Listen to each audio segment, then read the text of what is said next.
اسلامی جمہوریہ پاکستان محمد نواز شریف کا پیغام پڑھ کے سنانا چاہوں گی۔ آج ہم تاریخی قرارداد پاکستان کی 74ویں سالگرہ بنا رہے ہیں۔ یہ دن ہمیں علامہ اقبال کے عظیم خواب قائد اعظم محمد علی جناح کے مصمم ارادے اور برصغیر کے مسلمانوں کی لازوال قربانیوں کی یاد دلاتا ہے، جو انہوں نے ایک آزاد ریاست کے حصول کے لیے دی، جس میں وہ اپنے عقیدے اور ثقافتی روایات کے مطابق زندگی گزار سکیں۔ 23 مارچ کی تاریخ میں ایک سنگ میل کی حیثیت رکھتا ہے۔ اس دن ہندوستان کے مسلمانوں نے آل انڈیا مسلم لیگ کے 27ویں سالانہ اجلاس میں تاریخی قرارداد لاہور پاس کی۔ اس قرارداد نے ہندوستان کے مسلمانوں کو ایک واضح اور عظیم مقصد کے حصول کے لیے متحد کر دیا۔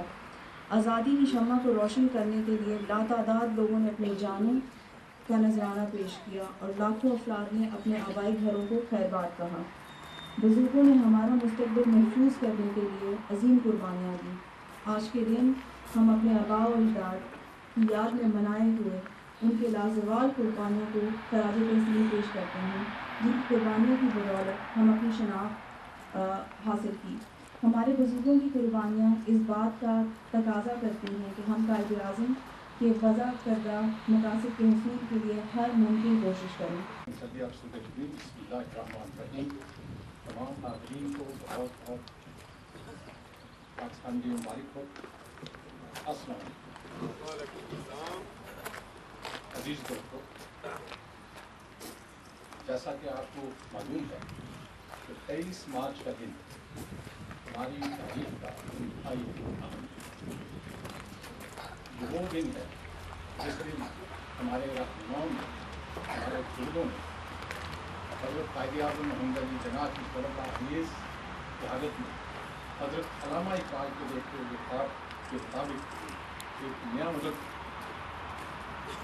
برصغیر ہندوستان میں حاصل کرنے کی جد و جہد کا عہد کیا تھا اور آغاز کیا۔ آج کا دن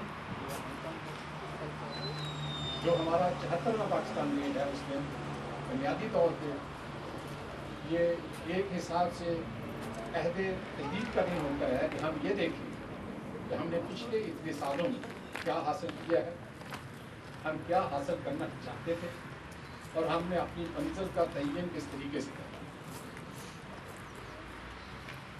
آج ہمارا 74واں پاکستان ڈے ہے، لیکن ہمیں آزادی کی حاصل کیے ہوئے 67 سال ہو گئے۔ اس 67 سال میں ہم نے بہت کچھ حاصل کیا، لیکن اگر ہم اپنے عوام کی خواہشات کی نظر سے دیکھیں تو بہت کچھ ہے جو ہم نے حاصل کیا۔ خیر صاحب، آپ کو بھی یوم تاسیس اور یوم پاکستان بہت بہت مبارک ہو۔ پاکستان میں اگر آپ دیکھیں تو جس طریقے سے پچھلے سال میں یا اس سے دیکھیں جس طریقے سے کہ پاکستانی قوم بڑے اعتماد سے آگے بڑھ رہی ہے اور پچھلے ایک سال میں جو ڈیولپمنٹ ہوئی ہے اس سے ہمیں یقین ہے کہ ہمارا سفر جو ہے، ہماری ڈائریکشن جو ہے وہ بڑی صحیح ہے۔ طالبائزیشن کی میں بات تو نہیں کہوں گا، میں یہ کہوں گا کہ ہمیں یقینی طور پہ دہشت گردی جو ہے، ان لا آرڈر کا مسئلہ ہے جو ہم فیس کر رہے ہیں، اور اس کی وجہ جو ہے وہ خطے کے اندر کے حالات جو ہیں وہ ہیں۔ پاکستانی قوم کا مزاج جو ہے وہ کبھی بھی طالبائزیشن کا نہیں رہا ہے۔ اس میں پاکستان میں یہ یقینی طور پہ ایک مینارٹی ہوتی ہے جس سے مسائل ہیں، لیکن حکومت جس طریقے سے ساری پولیٹیکل فورسز کے کنسنسس سے آگے بڑھ رہی ہے، جس طریقے سے کہ بات چیت کا سلسلہ جو ہے وہ شروع ہوا ہے، اور اگر دیکھیں 2 ہفتے پچھلے سے حالات بہتر لگ رہے ہیں، ہمیں پورا یقین ہے کہ پاکستان اپنی منزل پالے گا۔ پاکستان میں جو ہے مکمل امن و امان بحال کرنے میں ہم کامیاب ہو جائیں گے، اور سب سے اہم بات یہ ہے کہ پاکستانی قوم اس بات کے اوپر ان میں یہ اتحاد ہے کہ ہم نے پاکستان میں امن لانا ہے اور پاکستان کو آگے لے کے جانا ہے، اور جب قومیں یہ فیصلہ کر لیں تو پھر اس کو کوئی چیز روک نہیں سکتی۔